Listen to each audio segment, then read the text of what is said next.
Good evening, sports fans. It's time for Spider and Old Scooter.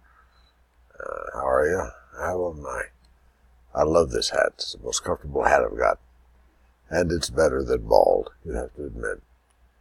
Well, tonight's Spider and Old Scooter. This, by the way, is Spider McGillicuddy. Spider Mac. And I'm here to play her. You know what I mean. I call this one the Self-Love Edition. Explanations to follow. In the meantime, let's play the game. News-wise, not much. Got a couple of media tips. Oh, sorry to cover your face. I think she's actually disabled by having her face covered because she can't watch me. And pretend she knows, or that she doesn't know what I'm about to do. Was that good? That was kind of good. But I've got this other one. That's one move, two moves. Well, we'll see about that. 3, C. And that sort of takes care of the question about which 7 should I play. I played them both. Hardy har har. If you're new to the game, you play color on color until you can't, then you are always taking a risk. If you cross colors, it blocks everything above where you crossed. All right. That was kind of obvious. Took me a while to see it. Don't do that. See, I'm getting so good about this, and now I messed up. So stand by. Gave away $1. I didn't know it was going to come out that deep. My voice is in its usual evening gradiness, and there's nothing I can do about it. I guess if I had one of those things I could squirt, you know, like old-time movies. For sure not old enough to have seen old-time movies. But I am. And they had these cute little squirt bottles that looked like perfume atomizers. And the singers and so forth squirted their throats with it. God knows what was in that bottle of stuff, and he's not talking. There's maybe one more. See, if I shut up and look over the plays, sometimes I find them. The 6 won't go any well. It would go over here, wouldn't it? Tricky move. I tie up that 8-7, but I emancipate that 4-3-2. And that may be about it for right. Well, now watch this. See, if you're willing to block stuff, you can take chances. This, the thin blue line, you literally have to decimate to win. And I haven't won lately.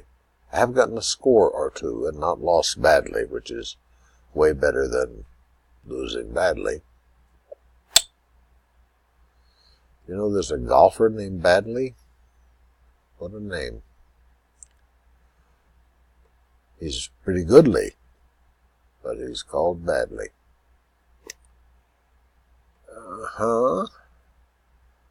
So, self-love. I found 3 wonderful maxims. If you'd like to know a little bit about what appears to be self-love, like never wrong and never apologizing and blaming other people for whatever you're guilty of. I didn't collude with the Russians, Obama. You did. Classic stuff.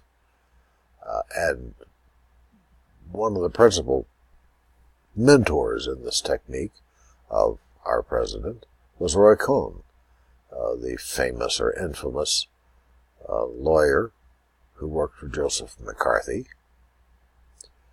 Once again, I'm probably talking past anybody under 50, but this is an old person's event here, this game, and my rambling.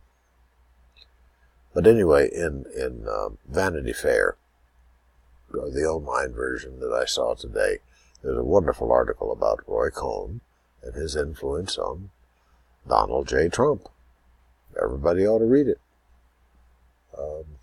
It kind of explains some of the behavior that all the experts are saying is malignant narcissism on our president's part, of which self-love is a large part, and thus I will get to my maxims in a minute. Maxims in a minute. It's a bumper sticker. Right now, however, I must face the fact that I see no more moves, so we'll take another deal. Put the 2 on the 3 and the 3 on the 4. Well, I could have done better, maybe. How about 3 and then 2, 1? Oh, ho, ho.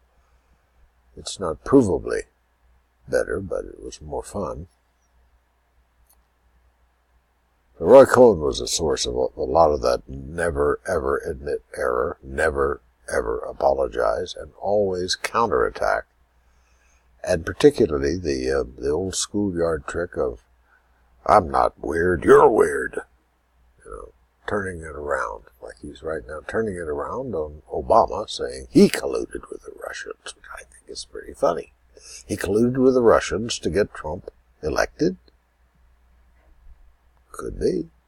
I don't know. But anyway, I'll self-love, is narcissism and Narcissus, the original narcissist. And it's a lot of self-love stuff in there, and I found 3 wonderful maxims, which would be cautionary tales to all of us.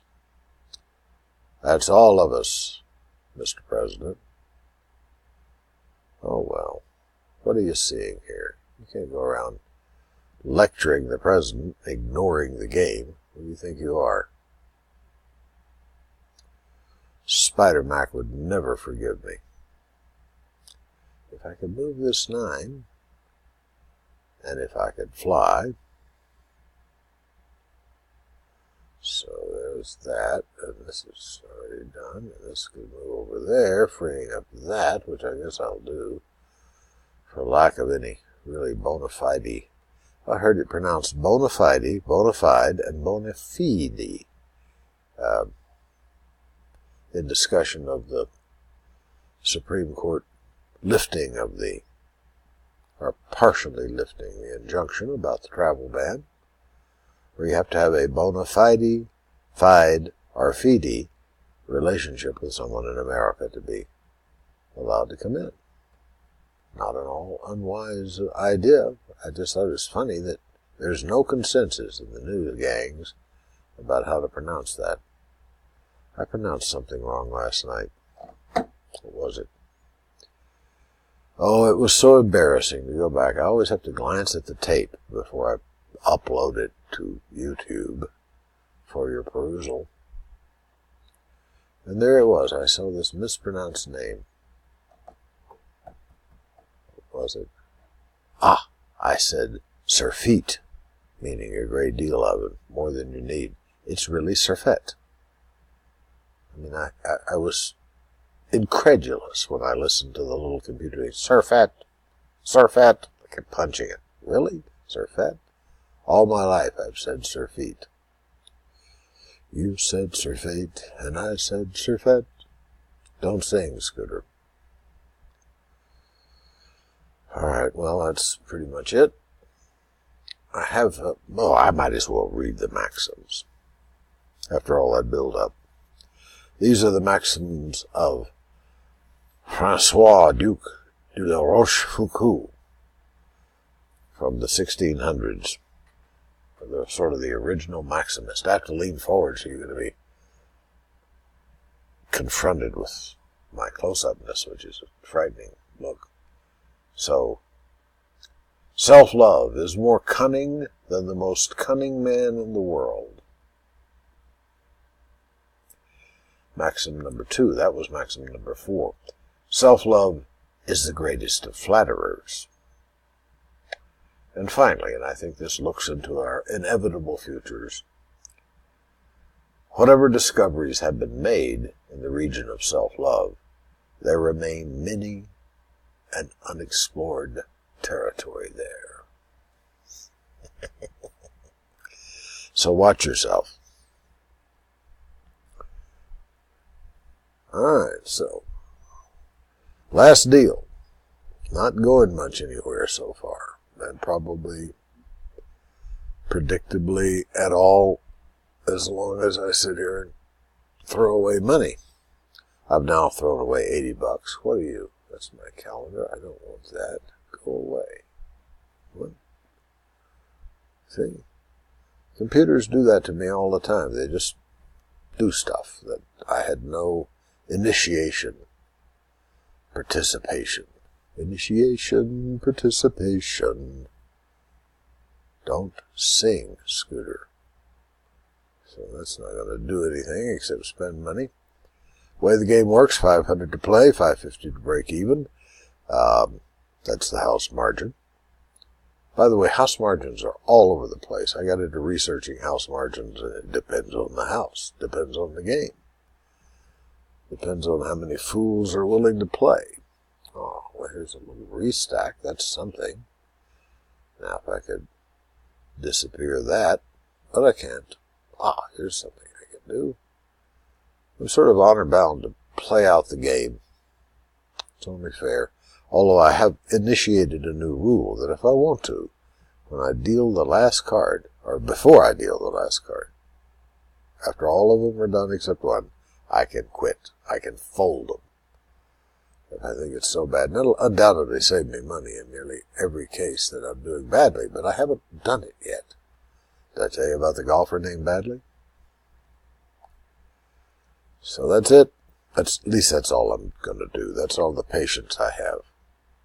I have been turned on to two interesting artistic endeavors, one by Roger the Dodger Doll, the sort of co-producer of this silly thing, Hyperion, a science fiction series, 5 or 6 books, and he speaks highly of it.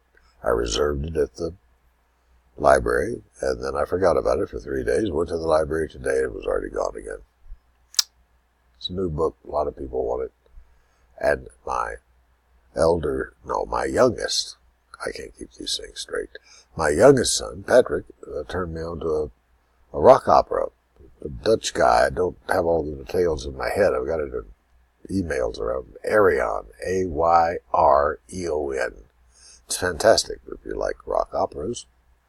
I've listened to it. The main reason probably I like it, beside the good music, is that it's science fiction. And guess what? I write the science fiction. This here is one of my science fiction books. My new one, go out and Amazon it. Blow a week's pay on it. So I'm done. Bless your heart and all of your other parts.